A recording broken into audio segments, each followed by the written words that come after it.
This is Lee Yu-chan, the CEO of NextIn. At the young age of 29, he's incredibly successful. His net worth is estimated at 300 billion won. He earns 100 million won every hour. His company is arguably the top company in the industry and the dream workplace for every university student. Besides the incredibly high salaries, the work environment is also perfect. For game developers, the company boasts a gym and a swimming pool for employees to use freely. The game room is equipped with state-of-the-art technology, and even the rooftop terrace resembles a resort. Chairman Lee is constantly busy with interviews from various television stations. They're all interested in the secret to his success. But he says, no, if there were a secret, wouldn't everyone be rich? His success is driven by dreams. NextIn needs people who dare to dream, who constantly innovate, and who never stop dreaming. And this is Kim Bo-ra. Her special talent is memorization. This is her 30th job interview. During interviews, she can recite dialogue from famous writers or the names of everyone interviewing her. But all the companies have no need for this talent as hard drives can do the job. Later, Bo-ra finds solace talking with her unemployed friends. They stumble upon Lee Yu-chan's speeches. He's hosting a career workshop. Since it's in a company, Bo-ra isn't particularly interested. But working at NextIn is no easy feat. Those who don't meet their targets receive the dreaded death email and are fired at the end of each month. However, the reward for high-achieving employees is a sports car. This is Chairman Lee's office. He's a very talented individual, but he suffers from a peculiar condition. He can't remember the faces of his employees. Vice President Min has repeatedly urged Chairman Lee to seek treatment for this condition, but he refuses, citing a lack of time. At this moment, Director Nam Chul-woo complains to Vice President Min that Chairman Lee doesn't value his opinions and hasn't remembered his face despite working together for 5 years. Vice President Min explains that it's a psychological issue and is being treated. Then, Chairman Lee arrives, reminding Vice President Min that Director Nam is upset with him. He calmly asks an employee to call Director Nam to the meeting room. Director Nam is extremely frustrated when Chairman Lee fails to recognize him even when standing right in front of him. Embarrassed, Chairman Lee retreats into his office. Later, he shows Vice President Min and Director Nam a new electronic secretary technology he's developed called Dora. Through voice recognition, it links to a mini file. When given a command, it accurately recites the information stored in the mini file. He asks Dora to check his schedule for the day, 11 a.m. Development team meeting, 2 p.m. monthly summary, and 2 p.m. new project meeting. Having completed its tasks, Dora bids them farewell. Chairman Lee explains that the only remaining task is to develop a voice security system to link with personal accounts. He has contacted the Ministry of Science and ICE to request government support. Director Nam disagrees, arguing that the government is all regulations and no funding. But Chairman Lee is determined to pursue this path. Director Nam storms off in anger. Meanwhile, Kim Bo-ra, while waiting for interview results, takes a part-time job at a restaurant. On her way home, she receives the results. Nervously, she slowly checks the information. The result: insufficient qualifications. Bo-ra walks to the park, talking to herself. Min happens to be sitting nearby and overhears everything. Learning that this is her 30th interview rejection, Min suggests she try applying to NextIn. As for Chairman Lee, he continues to work diligently late into the night, searching for a woman named Kim Boon-hoon, whom he longs for. When Kim Bo-ra arrived home, she received a gift from her parents, which included an allowance. Holding the money they sent, she burst into tears and immediately called them to chat. Afterward, remembering the words of the person she met in the park, she researched NextIn and watched videos of Chairman Lee. His words: dreams.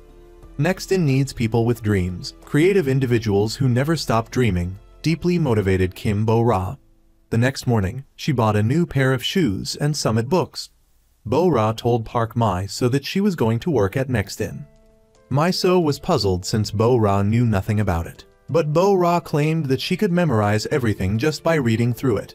Mi-so believed that she only needed to focus on looking beautiful every day and snagging a director, then she wouldn't have to worry about anything.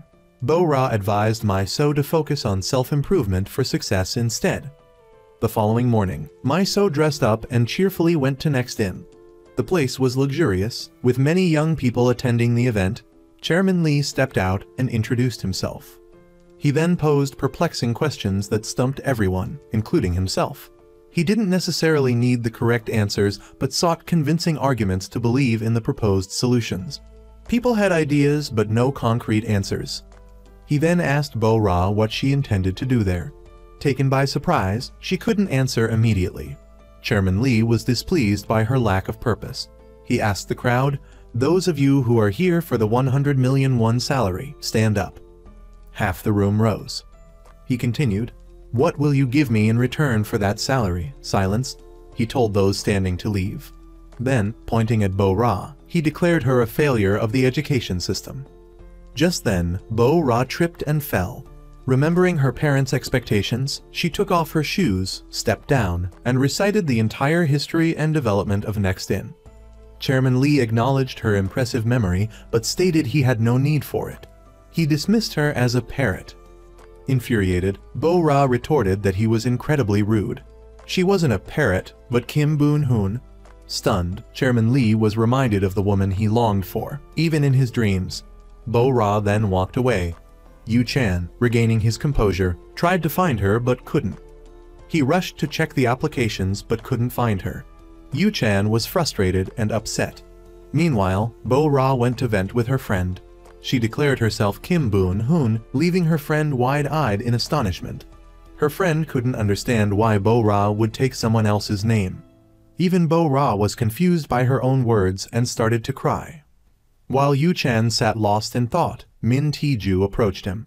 He informed him that Lee Yu Chan had become the embodiment of evil on social media. Tae-ju presented an invitation from the Ministry of Science and Ike to an event for it professionals. This was an opportunity to appease the parrot. The next day, the three of them had a meeting. They needed someone for their strategy, as the ministry's weakness was security, which happened to be next in specialty. Due to issues with the pension system the previous year, they needed someone who could answer 100% of the questions from start to finish. This person had to be female and a model student. And who else fit the bill but the parrot, Kim Boon-hoon? Director Nam and Vice President Min searched the applications from the career workshop but couldn't find Kim Boon-hoon. However, they found Kim Bo-Ra, who looked very similar. Vice President Min recognized her as the girl he met in the park. Soon after, Bo-Ra received a call from Next-In, requesting a meeting with the director the following day. Bo-Ra was astonished and confused. Despite her hesitation, she felt confident, recognizing this as a good opportunity. The next day, the two met again. Chairman Lee called her Kim Boon-hoon, but she corrected him, stating her name was Kim Bo-Ra. Unfazed, Chairman Lee said her name didn't matter. He wanted her to work for 3 days at 10 times her current salary. He then handed her the electronic secretary documents, instructing her to memorize them perfectly, without missing a single word. Vice President Min arrived, and Bo-Ra was surprised to recognize him. Now she knew he was the vice president. He informed her that he had submitted an AI computing project to the government, and the person in charge was the Deputy Minister of Science and Ike. Bo-Ra knew the Deputy Minister, as she was her idol. The vice president then led Bo-Ra to the reference room, telling her to find any information she needed there. He also reminded her that Chairman Lee couldn't distinguish faces, so she should state her name when meeting him. Next, he showed her the company cafeteria and finally, her desk. Even though it was only a 3-day job, Bo-Ra was thrilled. Bo-Ra grabbed a lot of snacks to take back to her desk. She then noticed Chairman Lee walking behind her, so she hurried away, dropping the documents in the process. Reaching the door, she realized this and turned back. Chairman Lee had already picked them up. As she took the documents back, she dropped her cup of noodles, flustered and embarrassed. Back home, Bo-Ra recounted the events to Miso, expressing her enthusiasm for working at Next-In. However, Miso pointed out that her enjoyment was irrelevant, as it was just a temporary job, not even an internship. Bo-Ra argued that she might still get hired, as the vice president seemed to have taken a liking to her. The next morning, Bo-Ra arrived at the company. She happened to share an elevator with Chairman Lee. He noticed her necklace and asked where she got it. She replied that someone had given it to her. Chairman Lee was eager to know who, but the elevator doors opened, and with many people watching, he had to leave it. Later, Chairman Lee recalled buying an identical necklace for a girl he liked. It was a keepsake, so they could recognize each other later. From that moment, he started paying close attention to Bo-ra, confusing her. A while later, he gave Bo-ra profiles of government officials, instructing her to memorize their faces. He also told her not to wear the necklace, as it made him uncomfortable. While working, Chairman Lee remembered that the girl he loved had a mole behind her neck. Seeing Bo-ra asleep at her desk, he rushed over to check, but the vice president walked in. Startled, he slipped and fell, waking Bo-ra. Back home, Bo-ra diligently studied and memorized the documents day and night, whether commuting or at the office. Later, the vice president tested her and confirmed she had done an excellent job. He told Lee Yu-chan that Kim Bo-ra was a good person, but Chairman Lee retorted that she was only after money, and the company didn't need good people, just useful ones. Bo-ra overheard this conversation. She recalled the company's founding, when Yu-chan went to Minton for a collaboration, but was treated like a job applicant. He left, but Minton chased after him and offered a partnership. Thus, a small company was born, called Next Innovation, shortened to Next In, with the goal of becoming the largest in the region. They achieved this goal ahead of schedule. They both envisioned becoming the top company nationwide in 10 years and expanding globally. Then, the two started joking around, amusing Bo-ra. The next morning, Bo-ra dozed off while brushing her teeth, exhausted from staying up all night. Chairman Lee's clamorous calls woke her, and she realized she was late. Skipping breakfast, she rushed to the company. But in her current attire, how could she attend the conference? Chairman Lee dragged Bo-ra to a high-end clothing store. After some deliberation, he found a suitable outfit for her. Next came hair and makeup, transforming Bo-ra into an elegant, sophisticated lady. They returned to the company and headed to the conference with everyone else. The conference setting intimidated Bo-ra, causing her to hiccup uncontrollably. Chairman Lee came to her side and reassured her, calming her down. They then greeted the deputy minister. There, Bo-ra presented the electronic secretary and answered everyone's questions. The deputy minister called for Director Kang, who was in charge of business matters. Bo-ra quickly reminded Chairman Lee to distinguish the two directors by their tie colors to facilitate greetings. The conference concluded successfully, and everyone parted ways in high spirits. The deputy minister took a liking to Bo-ra and expressed her desire to meet with her frequently. Chairman Lee assured her this would be arranged. Bo-ra then pledged that there wouldn't be a repeat of the previous year's record-keeping oversight. A system error at the Ministry of Health and Welfare had resulted in millions of pension records being overlooked, causing billions of won in disputes. At that moment, the deputy minister revealed that she had previously worked at the Ministry of Health and Welfare, handling pensions, and left with a displeased expression. Furious, Chairman Lee berated Bo-ra for her insensitive remark, telling her he didn't want to see her again. Bo-ra burst into tears, apologized to everyone, and ran off. Later, Chairman Lee noticed Bo-ra's shoes in his car and turned back. Meanwhile, Bo-ra walked and cried. Vice President Min followed and consoled her, assuring her it wasn't her fault, cheering her up. Vice President Min then took Bo-ra out to eat. Chairman Lee witnessed this and drove away. On the way, Vice President Min asked why she pretended to be Kim Boon-hoon, assuming she knew something about Chairman Lee to use that name. Bo-ra evaded the question and asked to be dropped off, citing her part-time job. Back home, Bo-ra put away the necklace and checked her phone. There were numerous messages from someone saying, "Kim Boon-hoon, where are you? I'll wait." Meanwhile, Chairman Lee sat lost in thought, looking sad. The next day, Bo-ra remembered leaving her shoes in Chairman Lee's car. He saw the shoes and, recalling Bo-ra getting into Vice President Min's car, threw them in the trash. He then went to the company and discussed the upcoming meeting with the deputy minister with Vice President Min.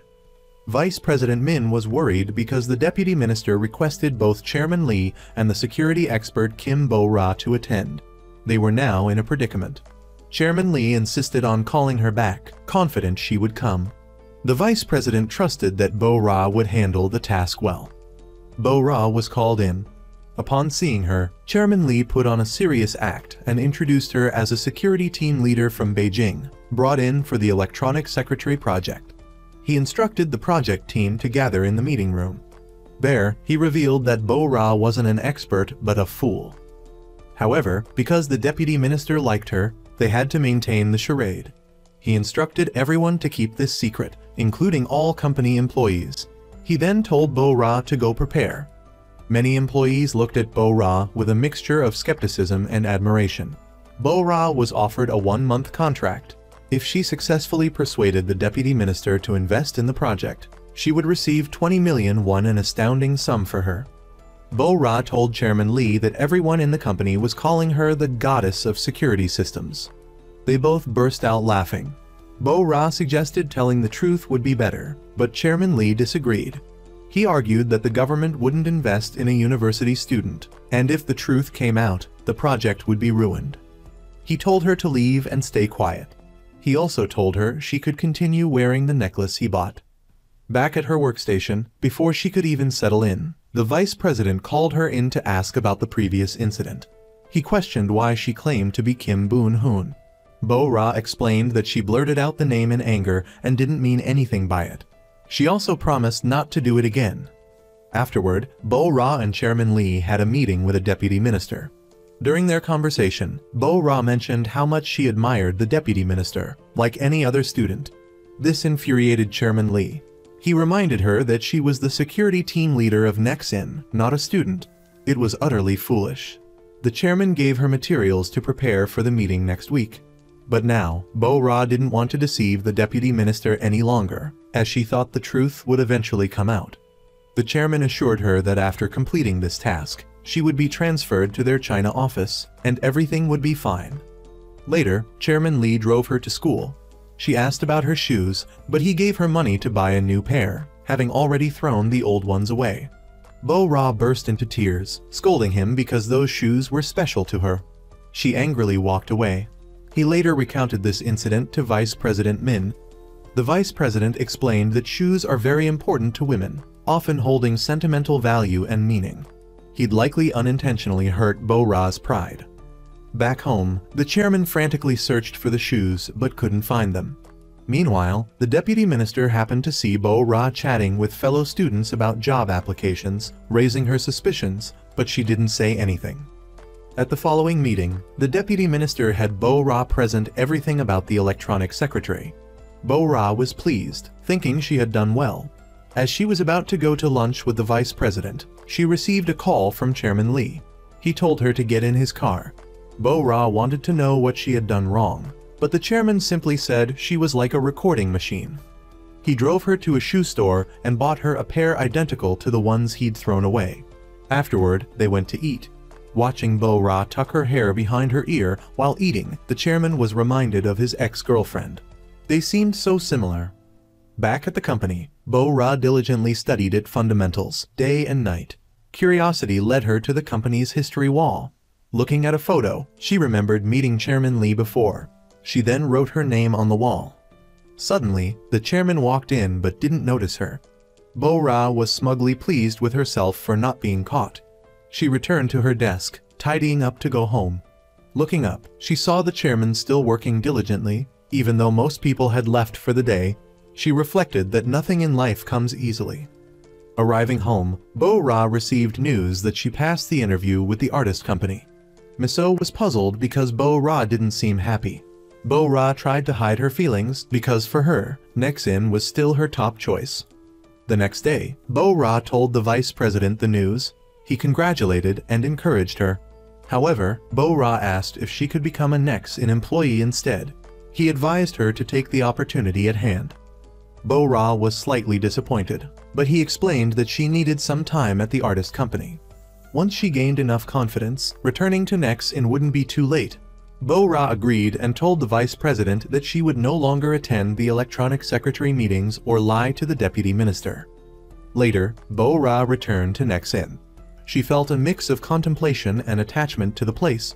She was startled to see the chairman looking at her. He told her to come to his office. The chairman showed her the latest version of the electronic secretary. It was a voice recognition feature based on the owner's voice.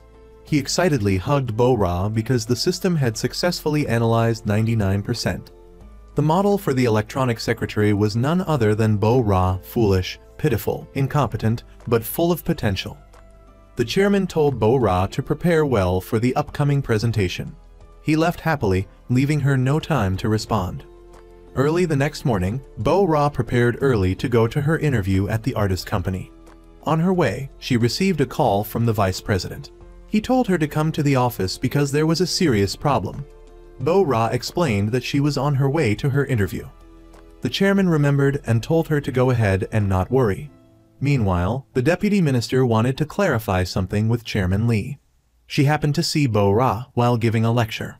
After inquiring, she learned that Bo-ra hadn't graduated from university and was applying for jobs. She discovered that Bo-ra wasn't a team leader at Nexin, nor a security specialist from Beijing. The vice president tried to explain, but it wasn't plausible, as a university student wasn't permitted to work with the government. At that moment, Bo-ra arrived and sincerely apologized to the deputy minister. However, the damage was done. Nexin's funding was cut, and they were excluded from all government-funded projects. Bo-ra pleaded with the deputy minister, but to no avail. Chairman Lee was very optimistic. He said that if he couldn't ask the vice minister, he would ask the minister or the president. When the performance of the electronic secretary was shown before their eyes, they would reconsider.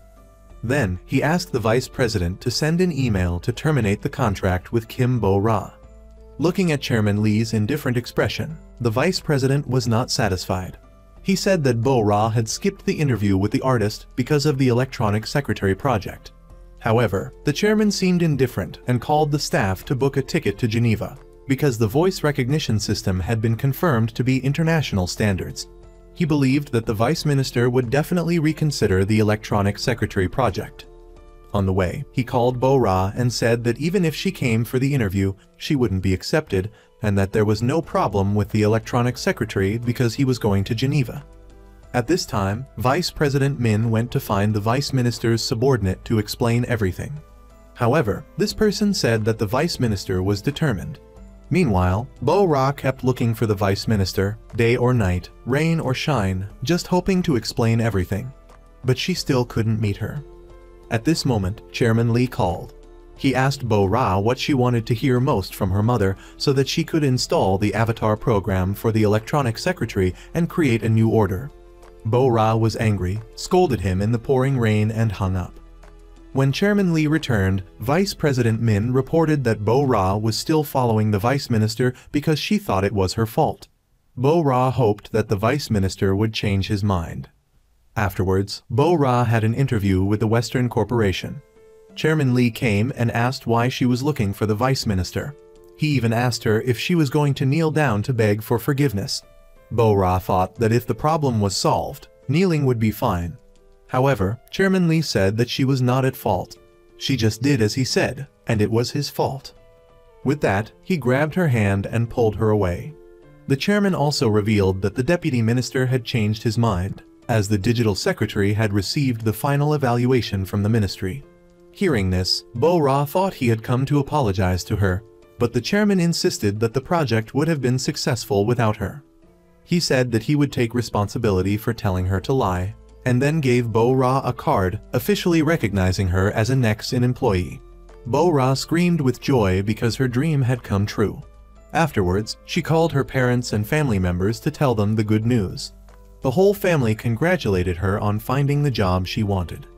The next day, Bo-ra went to the Ministry of Science, Information, Communications and Technology.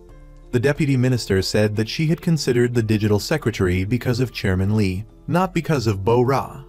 Later, the vice minister went to Jeju Island for a trip, and Chairman Lee followed. He showed the vice minister the electronic secretary voice recognition security system, along with the ISO certificate he signed. Chairman Lee also put the voice response programming into practice, using the vice minister's profile as a model. This made the vice minister very satisfied. Although Chairman Lee was overconfident and sometimes rude, his intelligence made the vice minister believe in the electronic secretary. The next day, Bo-ra officially went to work for the first day. She happily greeted everyone. Meanwhile, Vice President Min wanted to know why Chairman Lee did that. He replied that he needed to take responsibility, and the electronic secretary program was not finished yet, because it still needed Bo-ra. At the company, the atmosphere was cheerful. Everyone adored Bo-ra, except for one peculiar young man, Cha Do-jin. Arrogant and aloof, He ordered Bo Ra to fetch him coffee, asserting his seniority and status as the top programmer. Several vice presidents intervened, advising Bo Ra to comply. They explained that everyone held sway in the company due to their contributions, even someone like Cha Do-jin, notorious for his philandering and troublemaking, whom even Chairman Lee tolerated. Survival required strategy, they stressed. To succeed, Bo Ra needed to find her strength. The beginning would be tough, but perseverance was key. The vice president then revealed that Bo Ra reminded Chairman Lee of someone, and he was trying to bring that person back through her. Bo Ra guessed it was Kim Boon-hoon, a sentiment echoed by the vice president. Chairman Lee, having no family, held Kim Boon-hoon dear and suffered deeply when she left. He advised Bo Ra to feign ignorance, regardless of whether she knew Kim Boon-hoon. Back home, Bo Ra checked her phone, flooded with messages from Lee Yu-chan. She'd replied, "I can't come back. Don't wait for me. Forget everything." The next day, the vice president's younger sister, Min Tae-ra, arrived with her belongings, announcing her intention to open a cultural shop in a newly acquired exhibition space. She encountered Chairman Lee, expressing a desire to spend time with him, but he rebuffed her. Later, Bo Ra discussed the chairman's schedule with him. He gave her a gift, revealing someone was playing a trick on her. Bo Ra, aware of the scheme but recognizing its benign intent, told him he was a good person despite appearances. This statement resonated with Chairman Lee, echoing words spoken by Kim Boon-hoon. He challenged Bo Ra to develop her own game or app within a month, or face termination, declaring diligence alone insufficient. The chairman then endured an interview where the focus was more on him personally than the electronic secretary, with probing questions about his family. His orphan status irritated him, leading to an abrupt end to the interview. That evening, the three dined together. Min Tae-ra, clearly smitten with Yu-chan, revealed her connection to the Seosin Corporation, but he remained indifferent. The following day, Min Tae-ra filled the company with her belongings, surprising Bo Ra. Chairman Lee arrived and scolded Tae-ra for her actions. Confused, she called her brother, learning about the chairman's peculiar ailment, which even the vice president only recognized thanks to his glasses. Meanwhile, Bo Ra struggled to understand her colleague's game analysis. A coworker advised her to learn algorithms and seek mentorship from a programmer, suggesting Cha Do-jin, second only to the chairman in skill, despite his womanizing reputation. Vice President Min inquired about his sister, mentioning her unprecedented experience of being ignored, then witnessed Bo Ra pleading with Cha Do-jin for guidance. One, a novice in relationships, the other, a notorious playboy. Observing this, the chairman, restless, kept an eye on Bo Ra while pretending to work. Cha Do-jin offered minimal instruction before demanding a shoulder massage from Bo Ra. Displeased with this teaching method, Chairman Lee intervened and stormed off. Later, at the art gallery, Chairman Lee encountered Min Tae-ra. Their conversation revealed his disinterest in art, yet he questioned her about his purchase of The Smiling Woman, recalling their encounter 6 years prior in Jeju. They had met at an art exhibition where he, captivated by the painting, sought the artist to inquire about the subject's location. The artist, with vague recollections of a seaside setting, took Yu-chan's card, promising to contact him with any information. Yu-chan had purchased the painting then and there, with Tae-ra managing the gallery. She inquired about his name and requested a ride. He finally recognized her, remembering her hair was in a bun at the time. The vice president, witnessing their amicable exchange, decided not to interrupt. Finding Bo Ra still working, he invited her to dinner. He mentioned his sister, assuming Bo Ra had met the owner of the first-floor gallery. He added that something had transpired between her and Chairman Lee in Jeju. Chairman Lee went to get a drink with Min Tae-ra. She asked him if he had met the woman who resembled the one in the painting, if he remembered anything from Jeju Island, and reminded him that he had missed his flight due to a car breakdown and had to wait for the next day's flight. She wanted to know if he genuinely didn't remember or was just pretending. As they strolled, Min Tae-ra confessed her feelings, stating that she wouldn't have returned if she didn't like him and assumed he felt the same. However, Lee denied it, saying if he did, he would have remembered her. Tae-ra suggested he might have forgotten and reminded him of their kiss on the beach. Then, she kissed him. Bo Ra witnessed the kiss between Chairman Lee and Min Tae-ra. Her expression changed, and she hurried home. Bo Ra and Miss Yu tried to lift her spirits. Miss Yu realized Bo Ra was in love with the chairman, but Bo Ra denied it, rambling before falling asleep. Yu Chan, still looking at the painting, continued to reminisce and search for Kim Boon Hong, but each attempt proved fruitless. He asked his brother about Lee Yu Chan and learned that Yu Chan met the girl after moving to the orphanage at the church. They fell in love, but the reason for her departure remained unknown. T-Ra considered this a blessing, as her rival was gone. However, her brother explained that men tend to remember the women who are no longer around more than those who are always near. He said that's the nature of first love. The next day, a dejected Bo Ra met with the chairman to show him her game app, which he dismissed as garbage, lacking creativity and fun. He then addressed her sudden kiss, telling her not to misunderstand and that he hated her upset look. This made Bo Ra smile briefly before feeling disappointed about her work. Deputy Chairman Min confronted Lee about his relationship with T-Ra, which he had kept secret. Lee explained it wasn't what it seemed, that T-Ra initiated the kiss. However, the deputy chairman approved, saying it would be good if they had feelings for each other. Seeing Bo Ra laughing with Du Jin, he commented on her cuteness and left. Observing this, Chairman Lee sent out a death mail, a flurry of work assignments, causing panic. He then received a dinner invitation from T-Ra, which he reluctantly accepted after repeated attempts to decline.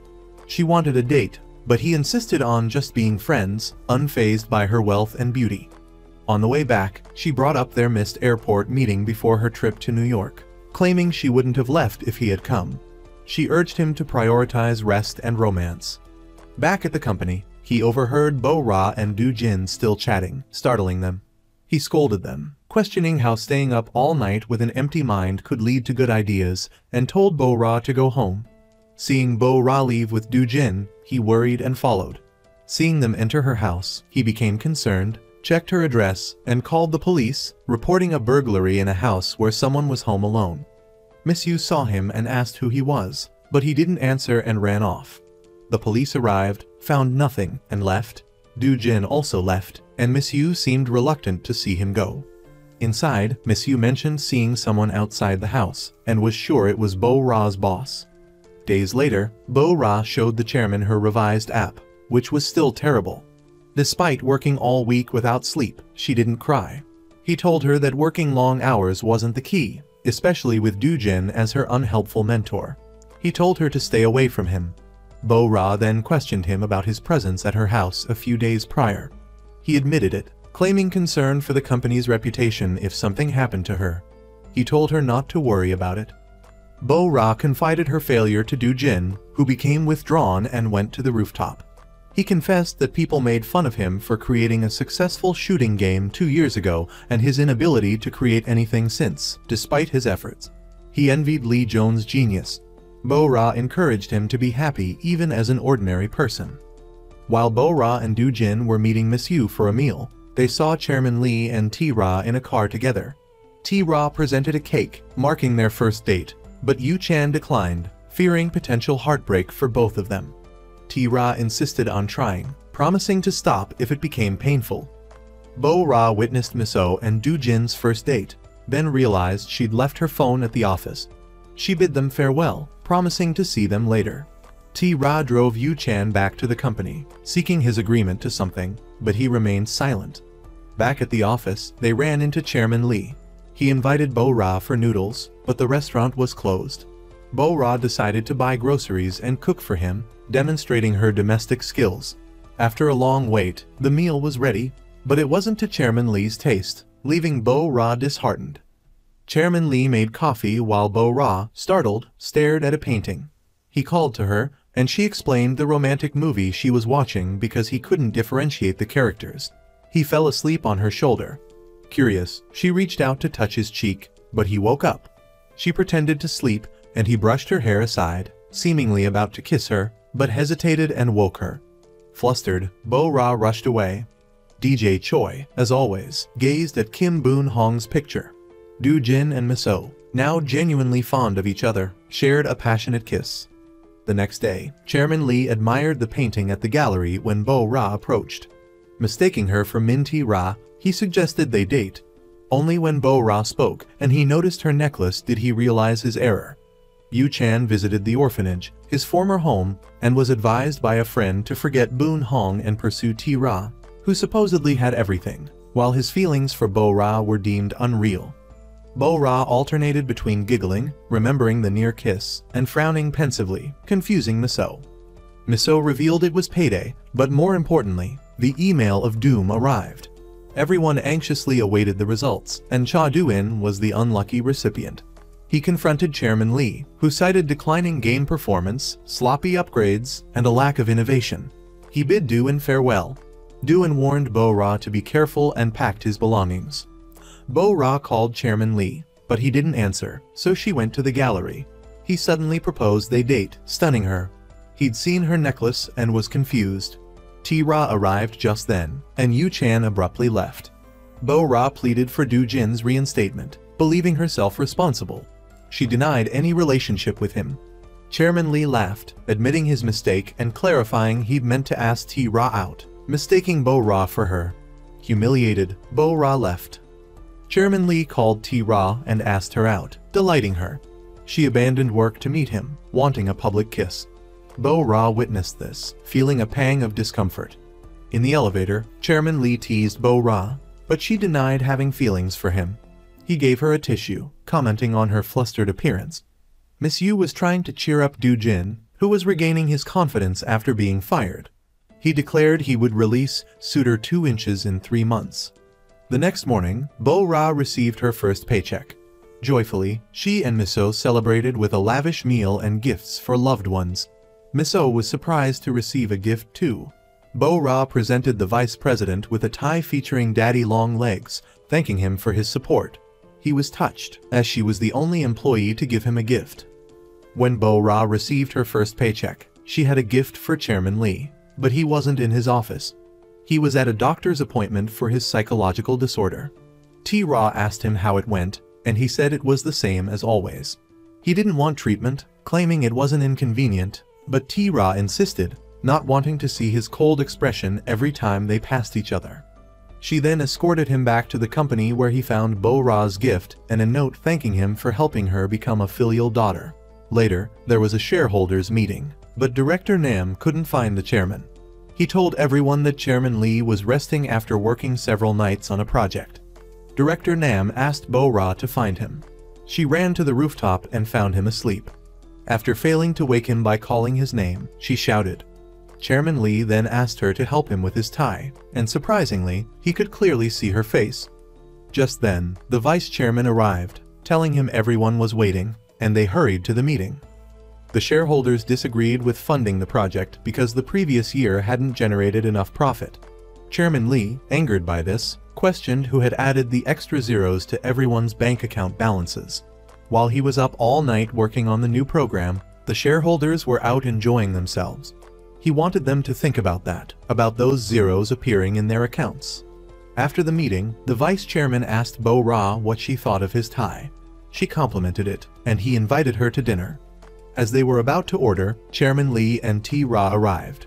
The vice chairman joked that he and Bo-Ra were an item. Bo-Ra quickly explained and asked why he was joking like that. Chairman Lee then reminded Bo-Ra about the deadline for the phone game and questioned why she was relaxing. Bo-Ra grimaced because it was a difficult task. The vice chairman then suggested transferring Bo-Ra to his team, believing she'd be better suited for business development. Chairman Lee disagreed, saying she'd only cause more trouble. At that moment, T-Ra noticed they were both wearing the same type of tie, just different colors. Bo-Ra explained she'd given them both ties. The vice chairman's had a daddy long legs design, while Chairman Lee's featured the Tin Man from The Wizard of Oz. This reminded Chairman Lee of Kim Boon Hong's words, "I'm Dorothy and you're the Tin Man."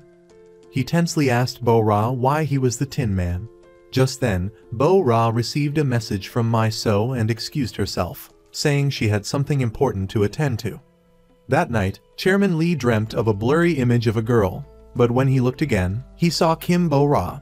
He rushed to her house but hesitated, unsure what to say upon seeing her. Feeling uneasy, he left. Suddenly, it started pouring rain, and he took shelter nearby. Coincidentally, Bo-Ra and Miso also ran for cover. They recognized him, and Maiso cheerfully told Bo-ra to go inside while she went to Duo Jin's place and wouldn't be back that night. Because Chairman Lee was drenched, he had to take off his clothes to dry and borrowed some of Bo-ra's, which made her laugh. Curious, Chairman Lee went into Bo-ra's room. She stopped him and asked why he was there. He said he missed her, explaining that he suddenly remembered her face while sleeping and came to confirm it, as she was the first person whose face he could remember. He stated that this was very important to him. He stared intently at her, and then the power went out. They lit a candle. He looked at her and confirmed she wasn't who he thought, so he decided to leave, but his clothes were still wet. Unable to leave in that state, he stayed the night. That night, Chairman Lee asked Bo-ra if she knew or was related to Boon Hong. Bo-ra said she didn't know her, leaving out the fact they'd met before. She had introduced herself as Kim Boon Hong, which was why he was reminded of her. He mistook her for Boon Hong because of the necklace, the way she tucked her hair behind her ear while eating, and the Tin Man reference. But Bo-ra pretended to be asleep, so he didn't say anything more. Early in the morning, after Chairman Lee left, Bo-ra looked at some photos and remembered meeting Kim Boon Hong and Yu Chan. Bo-ra confided in Mai so that she would tell Chairman Lee the truth and sincerely apologize to him. When she met the chairman, just as she was about to confess, the vice minister called to inform them that the Smart Secretary project had been selected for the government grant program. Overjoyed, the chairman announced the good news to the entire company, and everyone celebrated. Meanwhile, Du Jin had been working so hard he'd been neglecting his health and even forgot Maiso's birthday, upsetting her. Broke, he scraped together enough money to buy her a small gift. Consequently, Maiso broke up with him. A few days later, Du Jin met Bo-ra and gave her his game, Shooter 2, asking her to pass it on to Chairman Lee. He chose Bo-ra because she was close to the chairman and because he didn't want to return to Next In, seeking only honest feedback from the chairman. At that moment, Lee Young-jun was at an art exhibition with T-ra. While strolling, T-ra noticed something and told Young-jun to wait.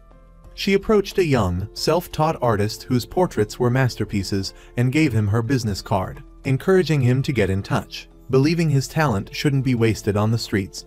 The chairman received a message from Bo-ra but didn't reply. Bo-ra went to his house, arriving just as he returned. She was about to tell him about the game when she saw T-ra and paused, simply handing him Shooter 2, explaining it was Du Jin's game and he wanted his feedback. Inside, Young-jun played the game and was visibly delighted. T-ra, jealous that he wasn't this happy with her, watched him. The vice president, deeming the game too risky and potentially detrimental to Next In's current projects, opposed Du Jin's return. Chairman Lee also hesitated, believing Next In's environment might have stifled Du Jin's talent. Later, Bo-ra went to hear the chairman's opinion on Shooter 2, as his feedback was crucial. The chairman immediately recognized Kim Bo-ra, causing everyone to stare in surprise. He blinked, feigning confusion, and the vice president smoothly intervened, proposing a toast to Next In and the Smart Secretary project. Du Jin and Maiso ran into each other, exchanging sarcastic remarks. A woman approached, introducing herself as Du Jin's girlfriend, and he walked away smugly, having paid her to act. Furious, Maiso stormed off. Bo-ra, meanwhile, was cheerfully chatting with colleagues. Chairman Lee couldn't take his eyes off her. Bo-ra, noticing, made a playful face, making him laugh, which didn't go unnoticed by T-ra. She confronted Bo-ra, asking if she liked the chairman. Bo-ra denied it, but T-ra warned her to remember her denial.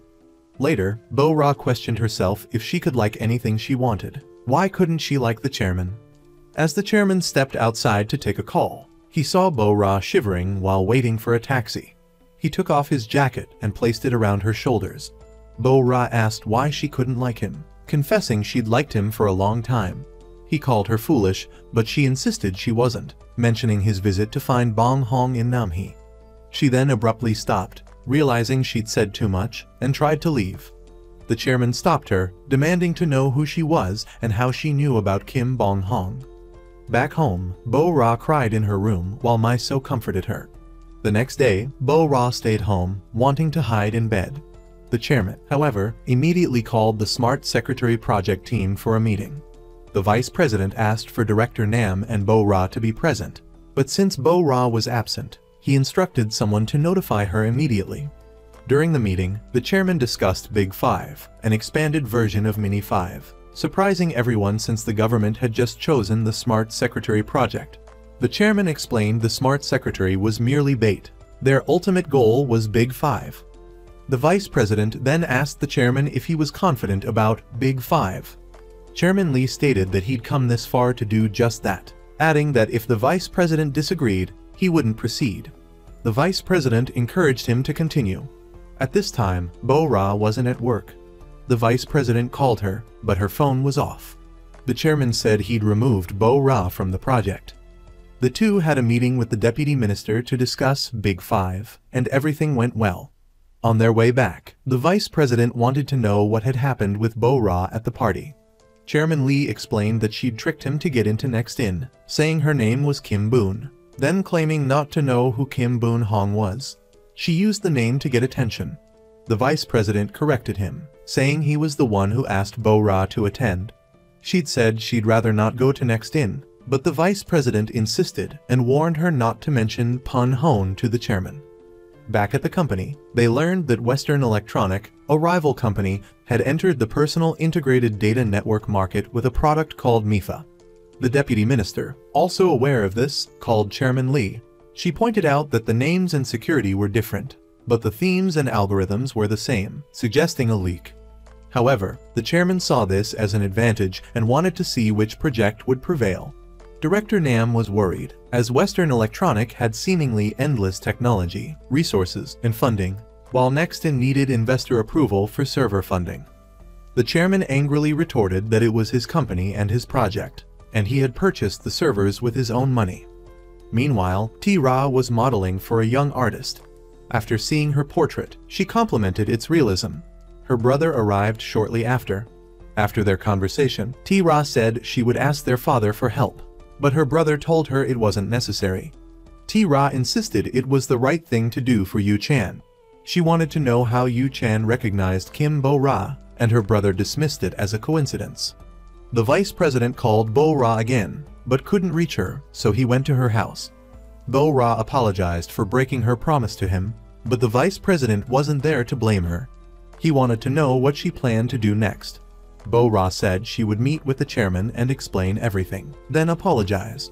The vice president advised against meeting with the chairman at this time and suggested she talk to him about Kim Boon Hong instead. She recounted knowing and being close friends with Kim Boon Hong since middle school. Bo-ra broke down crying. Back at the company, the vice president advised Chairman Lee to collaborate with Western Electronic on the project. They had the technology, Western Electronic had the funds, and they could split the profits.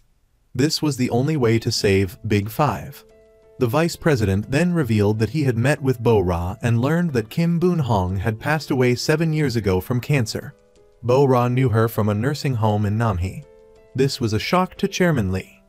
The vice president also told T-Ra about Boon Hong. T-Ra worried about Yu-chan's reaction, predicting he would work himself tirelessly, his usual way of avoiding pain. She told T-Ra to comfort him. T-Ra wanted to keep Yu-chan and Bo-ra apart, realizing her brother had developed feelings for Bo-ra. She met with Yu-chan, and they had dinner and a walk. She invited him on a trip next week to relax, and he readily agreed. Bo-ra had returned to her old job as a waitress. The vice president found her and advised her to meet with the chairman when things had calmed down. Bo-ra agreed. He offered to find her a job or give her money if she needed it, but she declined. He drove her home and confessed his feelings for her, leaving Bo-ra flustered. He told her not to rush an answer, giving her time to think considering everything that had happened. The chairman had a dream where he clearly saw Bo-ra. T-Ra woke him up and entered his apartment, giving him her portrait, wanting him to look at it every day to remember her face. T-Ra was then surprised to find the portrait of the smiling girl gone. Yu-chan said he'd put it away because there was another face he needed to remember. T-Ra, overjoyed, hugged and kissed him before leaving. In the middle of the night, Yu-chan woke up, took out the portrait of the smiling girl, looked at it, and cried. The vice president returned home to negotiate the business deal with his father, the chairman of Western Electronic, but his father refused. He then knelt down to beg him. While working, Chairman Lee received a message from Bo-ra. 7 years prior, she had met Kim Boon Hong in a nursing home in Namhee. Bo Ra's grandmother had wandered off, and Boon Hong, a beautiful woman with pale skin, helped find her. The two quickly became friends. At the time, Boon Hong had cancer, but it was in its early stages and expected to be cured. Bo Ra learned everything she knew about Chairman Lee, including his distinctive right hand, from Kim Boon Hong. Not long after, Boon Hong passed away. Bo Ra thanked her and said goodbye. Afterward, Bo Ra changed jobs and became a gas station attendant. One day, on her way home, she saw and recognized Chairman Lee. The two stared at each other in silence for a moment before the chairman sped off, leaving her tearful. However, he soon returned, reproaching her, saying he couldn't get her face out of his mind, despite trying to forget her. They then returned to Namhee together, staying at Bo Ra's house. Her family was suspicious of their relationship. They prepared a lavish meal for the chairman, who, exhausted, fell fast asleep and wouldn't wake up despite Bo Ra's attempts. She asked her brother to carry him to a bedroom.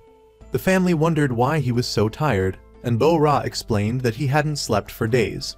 She told her father that if the weather was calm the next day, she and Chairman Lee would take a boat to Johui Island. Meanwhile, the vice chairman was looking at the company's history wall when his sister arrived. She inquired about the negotiations with Treasure Electronics. He explained that the other side wanted a clause recognizing Big File's copyright and that they were still negotiating.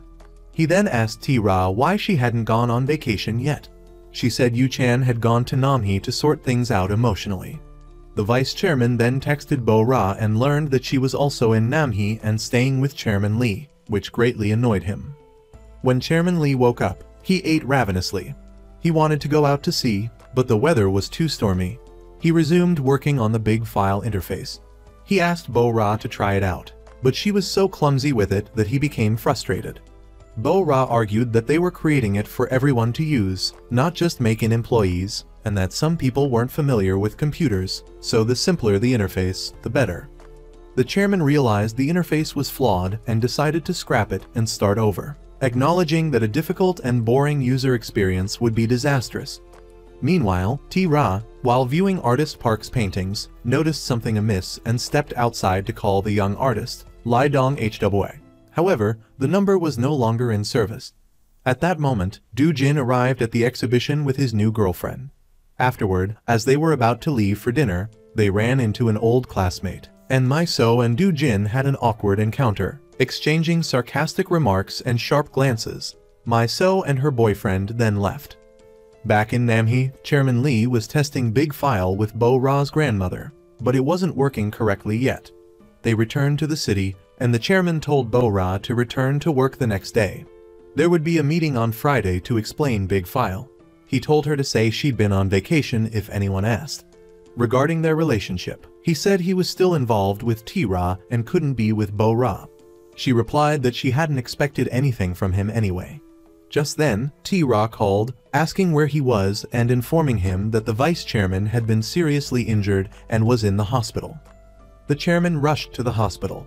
The doctor explained that the vice chairman had only suffered a minor concussion and had briefly lost consciousness.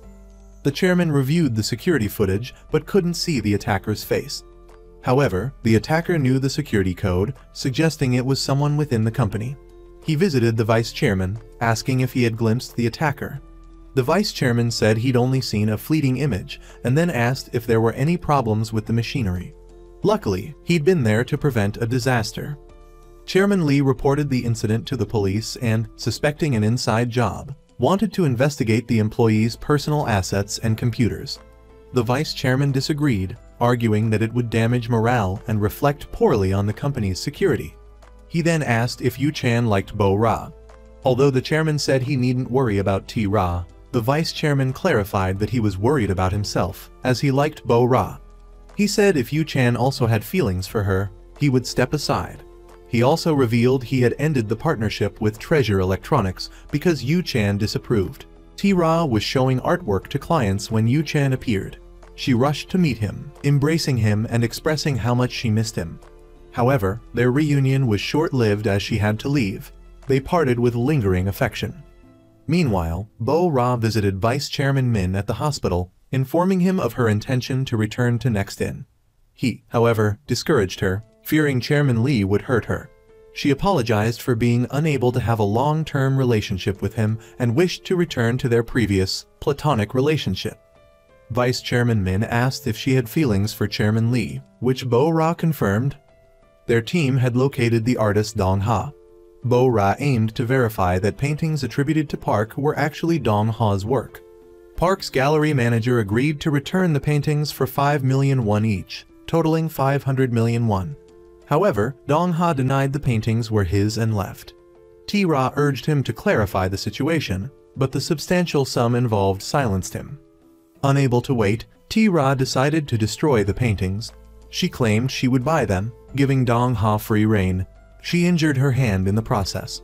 Dong Ha cautioned her against such drastic measures, but T-Ra responded, "My father taught me not to covet another's property, that's greed. Don't lose what's yours. This isn't greed, it's justice." Dong Ha then reminisced about their first meeting, and they both discussed The Smiling Girl, a painting he had sold to artist Park. Concurrently, Chairman Lee was helping Bo-ra prepare a presentation. He demanded a captivating, mesmerizing presentation, but Bo-ra's repeated mistakes frustrated him. Unexpectedly, T-Ra arrived and witnessed their playful interaction. Jealous, she suggested Bo-ra should be fired, only to see Chairman Lee become even closer to Bo-ra.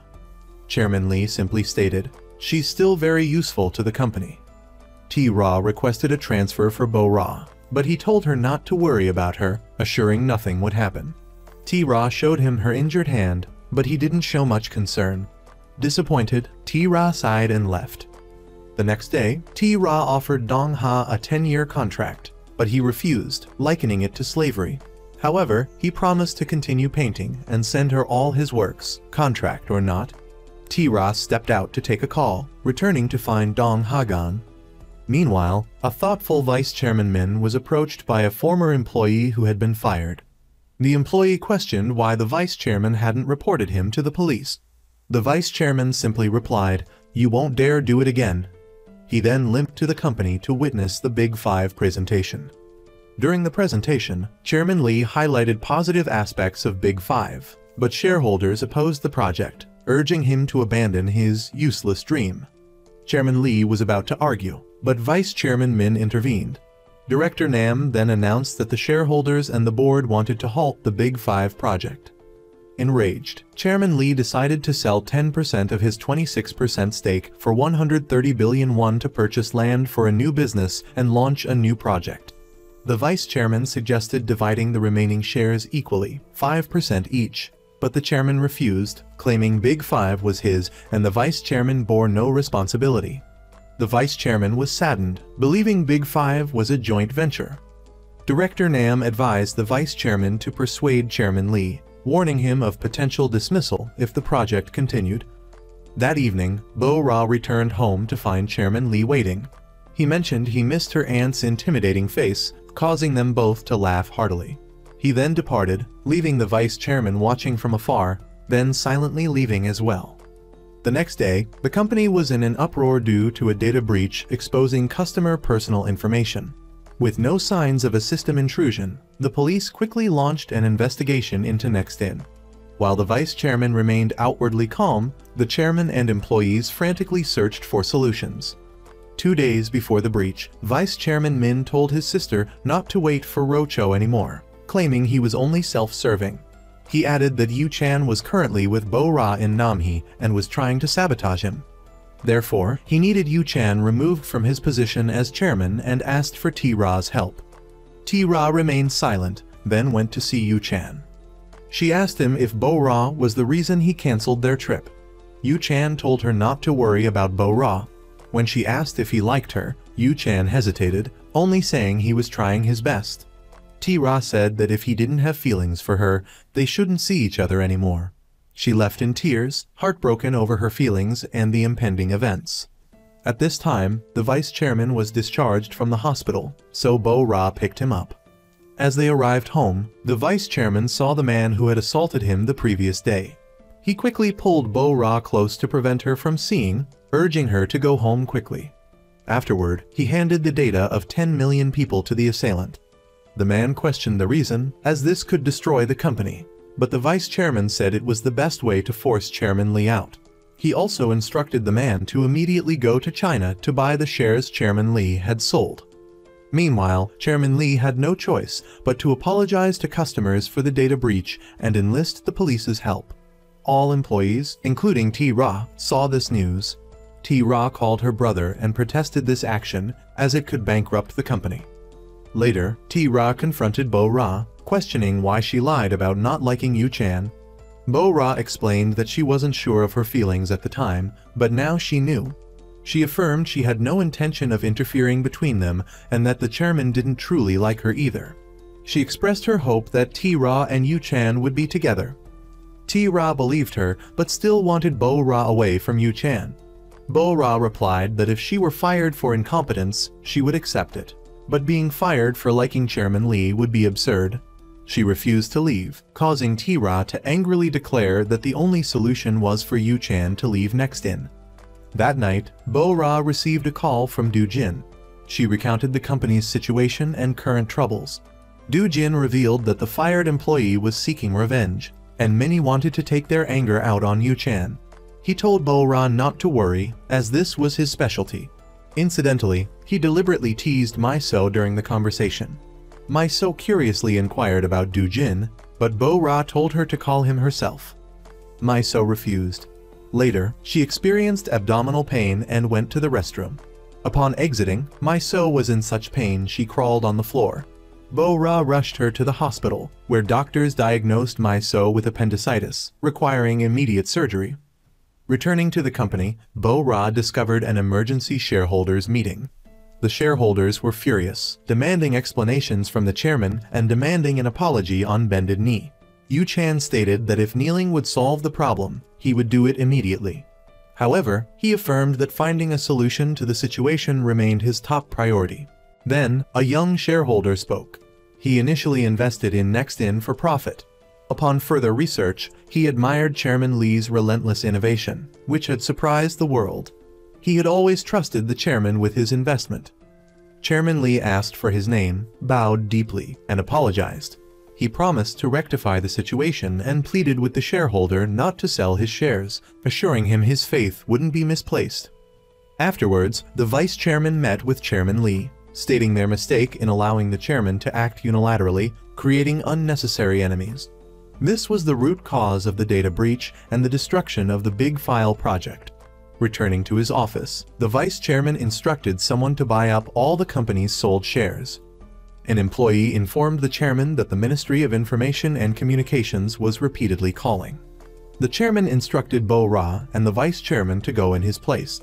The vice minister, having heard about today's shareholder meeting and knowing the dire situation, stated that Big File would be temporarily suspended. The vice chairman requested more time to resolve the issue, but this was denied. The vice minister wanted to speak privately with Bo-Ra. She revealed her upcoming end of term and her consideration of entering politics, inviting Bo-Ra to work alongside her. Bo-Ra was surprised by the offer, but the vice minister advised her to consider it carefully. Meanwhile, Mai-So was informed by a nurse that she was 2 months pregnant.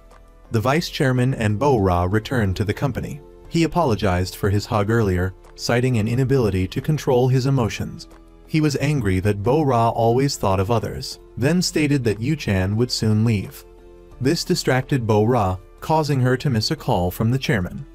The chairman muttered about Bo-Ra missing his call. Then, T-Ra visited the chairman, stating she missed him so much she rushed over without checking if he was home. T-Ra mentioned she had attended the shareholder meeting and wanted to help him in any way possible, as she was the youngest daughter of the chairman of the Thiessen Group. As the chairman was about to answer the phone, T-Ra stopped him, asking him to spend the night with her. She kissed him. At the same time, Bo-Ra visited Mai-So and learned that she was pregnant with Du-Jin's child. Bo-Ra wanted Mai-So to tell Du-Bin, but Mai-So refused. Bo-Ra called Du-Jin to inform him, and he said he had identified some suspects. Bo-Ra told him to talk to Mai-So to resolve the matter. Afterwards, Bo-Ra returned to the company but couldn't find the chairman. Unable to reach him by phone, she went to his private residence. The chairman scolded her for lying about being there whenever he needed her. Bo Ra apologized and explained that she had called back several times, but he didn't answer. Finally, the chairman recalled that he couldn't answer his phone at the time. He realized that no matter how hard he tried, he couldn't change things. At the company, employees began to resign. The chairman reassured everyone that solutions were in place.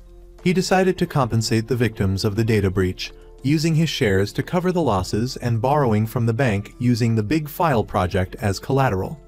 The vice chairman wanted to convene the board of directors to set an agenda.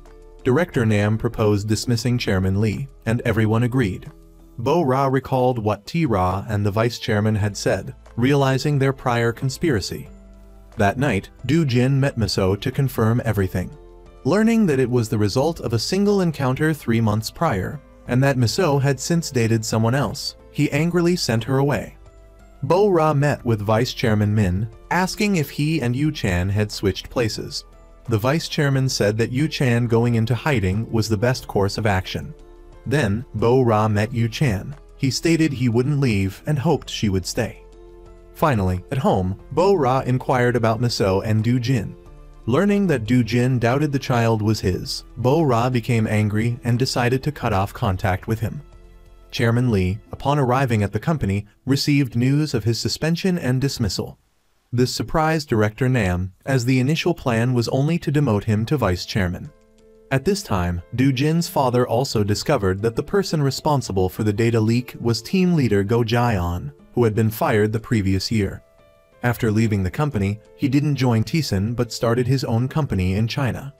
Checking his email, Chairman Lee discovered that external director Min Tae-jon had sent confidential information. Chairman Lee immediately questioned Vice Chairman Min for clarification.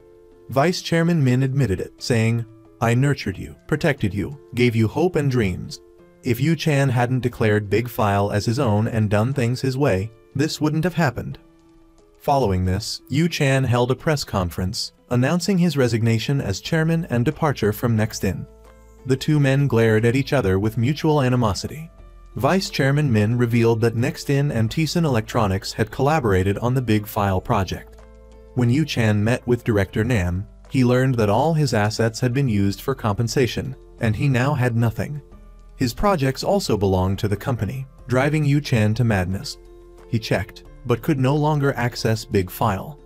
Yu Chan called a meeting of the employees, saying, "Anyone who wants to follow me to start a new company, step forward."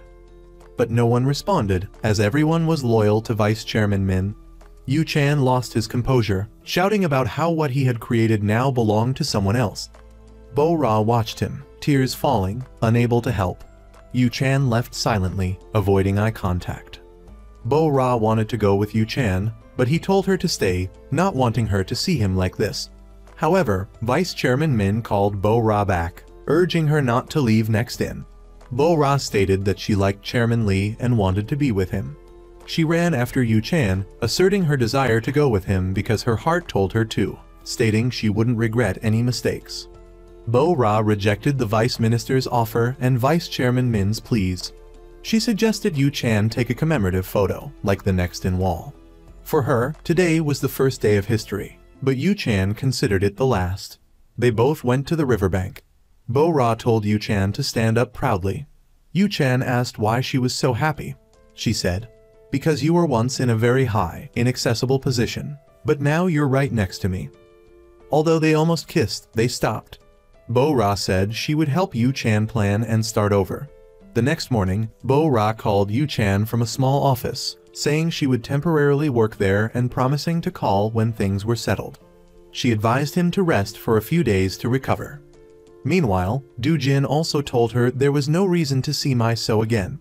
But at the hospital, he met her, and they argued again. Mai So angrily splashed water on Du Jin, telling him to leave. As for Yu Chan, after his lawyer's calculations, he realized that all his assets, house and car were gone. Sadly, he pulled his suitcase, returning to his old house. There, he met the caretaker of the church, also a friend of Yu Chan's. The caretaker said he felt relieved that Yu Chan had Bo Ra by his side, because she was the only one who could help him overcome his pain and open his heart again. Without her, Yu Chan would have difficulty overcoming this. Please stay by Yu Chan's side. At this time, Chairman Min had a meeting with the shareholders. Because the electronic secretary interface was too expensive, he wanted to remove features to save half the cost. The big file team objected, but since the budget would only be approved with interface changes, the chairman agreed. Afterward, Director Nam presented a new employment contract to the big file team. The terms were the same, except for the salary. After the meeting, Chairman Min looked at the historical wall. He removed some photos, instructing employees to discard them, and then ordered a new paint job. Afterward, the two chairman brothers met in front of the company. T-Ra asked her brother, "When did you plan to eliminate Yu-Chan?" T-Ju remained silent. T-Ra surmised that because he couldn't have Yu-Chan, he planned to take everything from him and make it his own. This plan had been in place for a long time.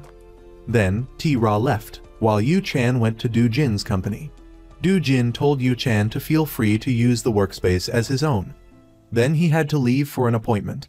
Du-Jin said it was time to get to work, but Yu-Chan's mind was blank, so he didn't want to do anything. He just wanted to borrow 10,000 won from Bo-Ra because he wanted to eat sweet ice cream. After some deliberation, he chose strawberry, his childish side showing in his surprise at the choice. Du-Jin planned to go to the hospital with Miso to discuss the baby. Du-Jin imagined Miso carrying their cute, chubby baby. Then he called Miso, abruptly saying he had a business trip and couldn't make it, suggesting another time. He said he would pay the hospital bills, so she shouldn't go alone. Miso angrily went home. Meanwhile, he was looking at cute baby shoes. Bo-Ra asked Miso for a loan to start a company with Yu-Chan. Miso thought it was reckless, saying business wasn't a game, but that Yu-Chan would be fine if he got serious. Bo-Ra explained she liked this work, but Miso didn't believe her, thinking Bo-Ra liked Yu-Chan and was doing this for him. At the company, Bo-Ra tried to find freelance contracts for Yu-Chan, but he said he didn't want to do other people's work. At that moment, Bo-Ra received 10 million won from Nextin, so she hurried off. Yu-Chan, seeing a video about Big File's operational launch with a changed interface, became very angry. Meanwhile, the Vice Minister had a meeting with Nextin and T-Ra. She knew and questioned the lack of explanation for the Big File interface change, which displeased the Vice Minister. Afterward, Chairman Min oversaw the repainting of the historical wall. He recalled the company's founding days with Yu-Chan and had personally overseen its destruction. At this time, Yu-Chan went to Nextin and met Director Nam. He wanted T-Ju to revert Big File to its original state. Director Nam reluctantly said he would try to persuade Chairman Min. Then he saw Bo-Ra. She came to return the 10 million won to Chairman Min, but he said it was an incentive from the previous electronic secretary project, a contractual clause, and apologized for the delayed payment. He then asked about Yu-Chan, guessing he was plotting revenge. But Bo-Ra said Yu-Chan wasn't doing anything, making T-Sun find it uninteresting. At this time, T-Ra also went to see T-Sun. She mentioned Bo-Ra's conversation with T-Ju and said that if Yu-Chan wanted revenge on his brother, she would help. She also said that everything was T-Ju's doing and that she was involved, even though their father said he knew everything. But if they sought revenge, what would be left? She suggested it was all his fault. That evening, Bo-Ra met and spoke with the Vice Minister. The Vice Minister gave her confidential documents analyzing the flaws and problems of the Big File interface, researched by the Minister of Science and Information Technology. He told Bo-Ra to memorize and relay it to Yu-Chan, because Yu-Chan was the only one who could solve this problem. Bo-Ra was very grateful to the Vice Minister. Back at the company, Bo-Ra said she had found a job for him, checking the Big File interface. He asked if T-Ju had requested it, as he had seen them at the Nextin cafe. Then he told her to return to Nextin with T-Yon, saying he didn't need her anymore. Bo-Ra asked if he didn't trust her because she was a liar, although her father said it was true. Then she angrily left. Heartbroken, Bo-Ra cried, then wrote down her feelings on paper. She wanted him to change Big File within a week. The Vice Minister wanted Big File to be built according to Li Yu-Chan's imagination and technology. "I won't abandon you, trust me." Yu-Chan smiled, saying 3 days would be enough. He quickly got to work and only rested after completing it. Deputy Minister had a meeting with Chairman Min and the Big Five team. It seemed Chairman Min didn't quite understand what she was saying. She'd only asked him to revise the Bitch Fi section, but he created a completely new version. However, Chairman Min wanted to know who programmed it. The Big Five team volunteered to give it a shot, and the result was a very cute image of the Big Five team with the message, "We will change the world." At that point, Bo Ra told Yu Chan that the deputy minister had chosen his interface, but the developer was listed as Western Electronics. Neither of them seemed to care and continued to playfully banter. Then, Yu Chan was surprised when the Big Five team approached him, wanting to work with him. Yu Chan declared he would revive Big Five, even if they were unknown, as long as they did what they loved and made the world love it. Dusan announced that Yu Chan would be the company president, and he would be the vice president. They started brainstorming a grand name for the company. Bo Ra suggested the word Kajaput Oil, which sparked an idea for Yu Chan, and he named the company Dancing Dolphin. They were determined to build the company with the motto, "We do everything to make money, but we never sell our conscience." Bo Ra was overjoyed to have everyone back together. Yu Chan added, "Even if you leave me later, I'll still trust you. Now you have a responsibility to me." Bo Ra happily agreed. However, T-Ra and her brother weren't so happy anymore. T-Ra confronted Yu Chan, accusing him of betrayal. She revealed that the company in China was also his, but Yu Chan already knew everything. Furious, T-Ra told her brother, "Go away and never appear before me again." Later, Yu Chan and Bo Ra visited the hospital. Yu Chan wanted to introduce an app for the blind that used the camera to provide information, alerting users to obstacles ahead, even small stones on the road. The doctors were impressed with the app but wanted to know the price. Yu Chan explained that the app was in the testing phase and therefore free. He grumbled to Bo Ra, asking why she'd asked them for help when it was for their benefit. Bo Ra explained, "This is marketing. It's hard and tiring, but necessary to sell the product and persuade customers." Yu Chan asked, "When will we make money?" Bo Ra replied, "Soon, people will invest in us." Meanwhile, Du Jin talked with the chairman about personal matters. He went to the hospital, stressed, to see Miso, who was having a pregnancy checkup. Du Jin initially left, but then returned, gazing intently at the ultrasound image of the baby. He proposed marriage and offered to raise the child together. They reconciled and embraced happily. Back at the company, everyone learned about Du Jin's impending marriage and teased him. The chairman reminded everyone to focus on work and create something exciting. Suddenly, the Seoul police announced they had caught the person who leaked Nextin's information. Yu Chan asked Captain Go, "Why did you do it? For money or revenge against me?" He replied, "Both." Yu Chan suspected T-Ron had ordered it, but Captain Go denied it, claiming he acted alone to destroy Yu Chan. He explained he'd dedicated 7 years to Nextin, supporting his family with the money from the game Yu Chan created. But he also felt betrayed and hurt. Before leaving, he said, "I don't resent you anymore." Yu Chan replied, "I don't resent you either." Afterwards, Yu Chan went to see Chairman Min, asking, "Why did you become like this? Where and when did things go wrong?" Chairman Min said that it started when he couldn't stand Yu Chan anymore, claiming that Yu Chan insulted him, called him Western Electronics dog, trampled on all his efforts, and treated him like a cheap salesman. Yu Chan asked, "If you change, could things with T-Ron go back to the way they were when you two first met? Could you two go back to the way you were before?" With that, he left and returned to his company. At the company, everyone showed Yu Chan the first project from Dancing Dolphin. He bluntly criticized it, "Garbage, good idea, but poor quality."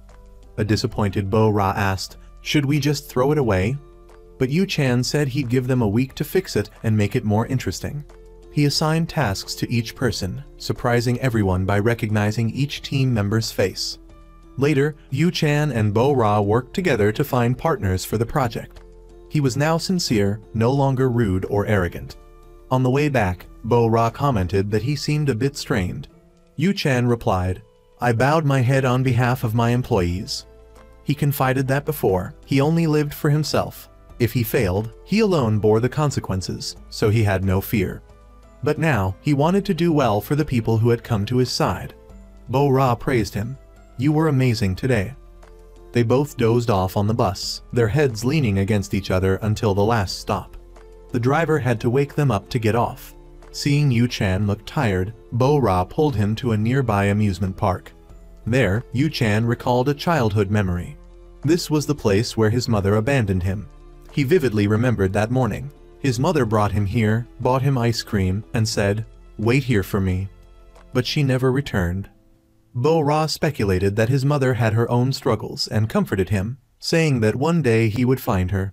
But Yu Chan said he wouldn't because if she wanted to be found, she would have left a message at the orphanage. He accepted that he would forever be an orphan. Bo-ra took his hand and said, "It's okay now, because I'm here with you." Meanwhile, Chairman Min confessed to the police that he had given the USB containing the personal information of 10 million people to Captain Go, who leaked the information under his direction. Back at the company, they both saw the news that Chairman Min had admitted to leaking personal information the previous month and was also being investigated for stock manipulation and illegal transfer of funds overseas. Yu Chan reminisced about the early days of his partnership with Chairman Min when they were both innocent and idealistic. They had hugged each other when Minifile reached 1 million members, pushing the market capitalization to 1 trillion, and building Next-in into a powerhouse. Those were such happy days. Later, Yu Chan sat lost in thought. Bo-ra came and invited him to her home. She promised to cook him noodles, knowing he hadn't eaten dinner. Yu Chan was a little hesitant but agreed. On the way, he asked, "Am I the first person you've brought home?" Bo-ra laughed and said, "There's never been anyone." Yu Chan teased, "You're lying." Bo-ra explained, "Since coming to Seoul, I've only lived with Miso, so I couldn't bring anyone home." They both laughed loudly. Back at her place, Bo-ra asked if he hated T-Ron. Yu Chan admitted he had wanted to destroy T-Ron for the betrayal, but didn't understand why T-Ron did it. Bo-ra consoled him, saying he could hate him if he wanted, but he should also forgive him, as T-Ron's confession showed remorse. Bo-ra asked, "Do you want to go back to the way things were?" Yu Chan didn't answer, but she said she preferred the present. If he went back to the way he was before, what they currently had would disappear. The next day, Yu Chan visited T-Ron, but he refused to see him. A month later, Chairman Lee had an interview and was asked about his plans for building the company over the next 3 months. He had successfully captured the mobile app market, and what was the key to his success? Yu Chan replied, "When I was kicked out of Next-in and hit rock bottom, thanks to the people who always believed in and protected me, I was able to stand up again." When asked if he planned to return to Next-in, Yu Chan firmly stated, "Never." The next day, Director Nam came to Yu Chan and tried to persuade him to return to Next-in because only he could rebuild the company. However, Yu Chan refused, apologized, and said he now had something else he wanted to protect. When he heard everyone lamenting about Next-in, Yu Chan joked that he would return, but then laughed and said he was just kidding. Bo-ra asked, "Do you really want to go back to Next-in? You're a terrible liar." Yu Chan replied, "Next-in used to be everything to me, but now it's nothing. I'll erase it from my memory." Director Nam continued to plead, but he refused, reaffirming his commitment to protecting where he currently was. Bo-ra comforted him, "Even without you, everyone here will be fine." Later, Yu Chan and T-Ra visited T-Ron. He told T-Ron that Next-in might disappear, but T-Ron didn't seem to care and didn't want to see him. Yu Chan insisted he wouldn't give up, that he would rebuild Next-in with his own hands, and hoped T-Ron would return. T-Ra said she was going far away, that they might not see each other again, and then apologized to Bo-ra. Each of them went their separate ways. The deputy minister met with Bo-ra, telling her that she was returning to her hometown on Jeju Island and would open a campaign office next month. Bo-ra worried about being a burden, but the deputy minister encouraged her, "Don't worry, just work and live comfortably like you are now." Miso, who had previously opposed Bo-ra working for Yu Chan, was now curious why Bo-ra had changed her mind, especially since things between them seemed to be going well. Bo-ra confessed that Yu Chan was too brilliant, making it difficult for her to be around him, and then burst into tears. Meanwhile, Yu Chan told Du Jin that he was returning to Next-in and hoped for his support. Immediately after, both Yu Chan and Bo-ra had something to tell each other. Yu Chan said he was going back to Next-in and wanted Bo-ra to return with him, but Bo-ra refused. She had promised to work for the deputy minister, and if the deputy minister won the election, she would live on Jeju Island. Yu Chan asked, "If I didn't go back to Next-in, would you stay?" Bo-ra insisted her decision had nothing to do with him. She wanted to find her own path. Yu Chan was disappointed, thinking she would go with him without hesitation. He told her to do what she wanted and angrily walked away. Later, Yu Chan returned to Nextin. Director Nam thanked him profusely. Yu Chan also thanked the director for keeping Nextin afloat. Meanwhile, Bo Ra packed her belongings to leave. They both watched Yu Chan's press conference, where he announced he would focus on further research and promised not to sell Nextin or declare bankruptcy. After the press conference, Director Nam gave Yu Chan a mountain of paperwork, but he couldn't focus. He called Bo Ra, but she didn't answer. Worried, he went to her house. Just then, Bo Ra returned. Yu Chan questioned her. "Do you really want to follow the deputy minister to Jeju? You promised you wouldn't leave me and that you'd be responsible for me. I trusted you, and now you're leaving." Bo Ra wanted to know, "If I stayed, would you be happy?" Yu Chan replied, "Very happy. When you're with me, I feel comfortable, happy, and relaxed. I really need you right now." But Bo Ra countered, "I don't need you. Being with you is agonizing. Even though I like you, I'm still confused." Frustrated, Yu Chan asked, "What's the problem? If you want an easy job, I'll find one for you in Seoul." But his words unintentionally hurt Bo Ra's pride, and she angrily left. The next morning, Yu Chan called to apologize. He encouraged her to take the opportunity to go to Jeju Island. He also mentioned that he had met with T-Ron and convinced him to return. Bo Ra was surprised, as she thought Yu Chan would never see T-Ron again. Yu Chan said he would take her to Nextin that evening, but Bo Ra was worried because she liked him so much and didn't know what to do. That evening, she called Yu Chan and said she wouldn't meet him. A worried Yu Chan asked why, and she confessed, "Because I like you so much, I'm confused, so I won't see you again." Back at home, Bo Ra quickly packed to leave. Seeing her melancholic and tired, Miso asked, "Did you see Yu Chan?" But Bo Ra said she hadn't, fearing that if she saw his face, she wouldn't be able to leave. Miso encouraged her, "You both like each other, this can be resolved." But Bo Ra worried, "He only needs me for work, it's not about feelings." Yu Chan, also troubled by this, decided to seek out T-Ron. He asked, "Someone said they liked me so much they were confused. What does that even mean?" T-Ron replied, "That's love," and immediately guessed it was Bo Ra. He pressed Yu Chan about his feelings for her. Yu Chan admitted, "I really enjoy being around her. I want time to slow down, and I tell her things I can't tell anyone else." T-Ron advised, "You should tell her these things, not me. Bo Ra needs to know how you feel about her." Then, T-Ron asked about the state of Nextin. Yu Chan reassured him, "Don't worry, I have a perfect plan." In a meeting with Western Corporation's executives, Yu Chan requested a 5 trillion won increase in investment funds. Despite facing opposition, the chairman agreed on one condition. If Big File wasn't successfully launched within a year, Western Corporation would merge with Nextin to recoup their investment. Meanwhile, T-Ra visited her brother to say goodbye before leaving for her trip. She promised to visit again, making T-Ron happy that his sister no longer hated him. He wished her a safe journey.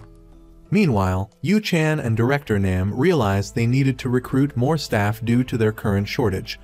Unexpectedly, their former skilled employees returned, wanting to rebuild Nextin together. A grateful Yu Chan declared, "Information technology enriches people's lives, and so will Big File." What do you think Graham Bell thought when he invented the telephone? Maybe he wanted to hear the voice of his distant lover, or let his family know how he was doing. What we're doing is also connected to the desire to be close to loved ones. Let's do our best for them. On Miso's wedding day, Bo Ra worried because the ceremony was about to start, and the bride and groom were nowhere to be seen. When she called to check on them, Chan Su explained that Chairman Lee was running late due to a signing ceremony with Western Corporation. Chan Su asked when Bo Ra was leaving for Jeju Island, and she told him she would fly immediately after the wedding. Finally, the bride and groom arrived, happily walking down the aisle amidst the cheers of friends and family. Bo Ra was moved to tears. Chairman Lee, fearing he wouldn't make it in time, sent a congratulatory video message. After the signing ceremony concluded successfully, he rushed to leave, but Chan Su told him Bo Ra had already left for the airport. Yu Chan called Bo Ra. As she answered, he appeared right in front of her. He asked, "Don't you have anything to say to me?" Bo Ra apologized, thinking he would stop her from leaving. Yu Chan replied, Next in is alive again, everything is perfect, except you're missing. I want you to stay. I know you love me very much, and I've realized I love you too. I want to be the man you love. They kissed, but Bo-ra still had to go to Seoul because of her promise to the deputy minister. Yu-chan didn't stop her, believing distance wasn't a problem when you're in love. At the airport, T-Ra coincidentally ran into the artist again. They decided to travel together, starting to believe in fate. At Next In, everyone happily welcomed T-Ron back. The siblings embraced as if nothing had happened, and the wall of history was restored. Chairman Lee, as usual, called Bo-ra while working. This time, Bo-ra was sulky, thinking he didn't want to listen to her. As he tried to explain, Yu-chan saw a familiar figure walk by. He ran to see and realized Bo-ra had returned to him. They embraced, overjoyed.